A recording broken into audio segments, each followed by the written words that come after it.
ಒಲುಮೆಯಿಂದ ಮಂಕುತಿಮ್ಮನ ಕಗ್ಗವನ್ನು ಕೇಳುತ್ತಿರುವ ಎಲ್ಲ ಕೇಳುಗರಿಗೂ ನಮಸ್ಕಾರ.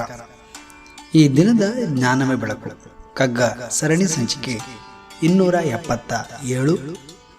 ನಾನು ನಿಮ್ಮೊಂದಿಗೆ ಕರುಣಾಕರ ಬೆಳಕೋರು. ಕಗ್ಗ ಗಾಯನಕ್ಕೆ ಧ್ವನಿಯಾಗಿದ್ದಾರೆ ವಿದ್ವಾನ್ ಸುರೇಶ್ ರಾವ್ ವತ್ತೂರು. ಬನ್ನಿ ಕೇಳುವರೆ, ಈ ದಿನದ ಕಗ್ಗ ಮಾಲಿಕೆಯಲ್ಲಿ ಮಾನ್ಯ DVG ಅವರ ಕಗ್ಗವನ್ನು ಕೇಳಿ ಬರೋಣ.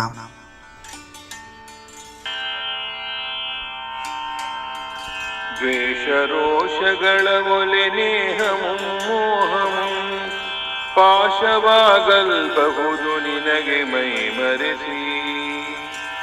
ದ್ವೇಷರೋಷಗಳ ಒಲೆ ನೇಹಮುಂ ಮೋಹಮುಂ ಪಾಶವಾಗಲ್ಬಹುದು ನಿನಗೆ ಮೈ ಮರೆಸಿ.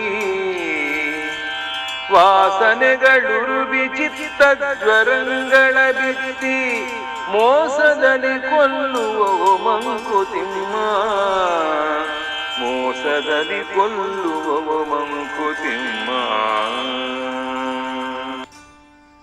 ಪ್ರಿಯರೇ, ನಮ್ಮ ಜೀವನದಲ್ಲಿ ಘಟಿಸುವ ಕ್ಷಣಗಳನ್ನು ನಿರೀಕ್ಷೆ ಮಾಡಲು ಸಾಧ್ಯವಿಲ್ಲ.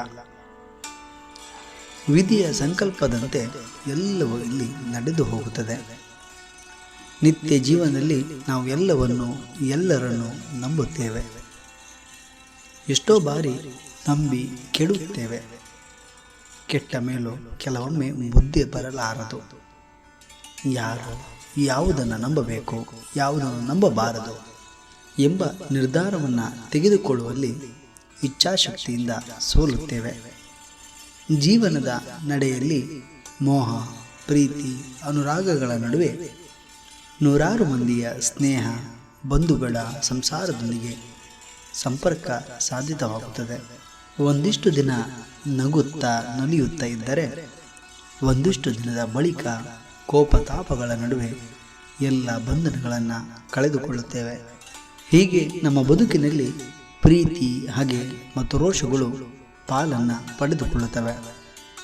ಆಗ ಸ್ನೇಹ ಮತ್ತು ಮೋಹಗಳು ನಮ್ಮನ್ನು ಮೈಮರೆಸಿ ಬಂಧನವನ್ನು ಉಂಟು ಮಾಡುತ್ತವೆ.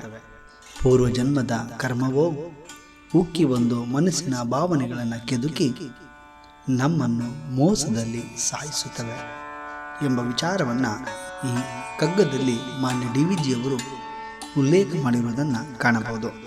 ಪ್ರಿಯರೇ, ನಾಳೆ ಇನ್ನೊಂದು ಕಗ್ಗದೊಂದಿಗೆ ನಾವು ಬರುತ್ತೇವೆ. ಅಲ್ಲಿಯವರೆಗೆ ನಮಸ್ಕಾರ, ಶುಭ ದಿನ.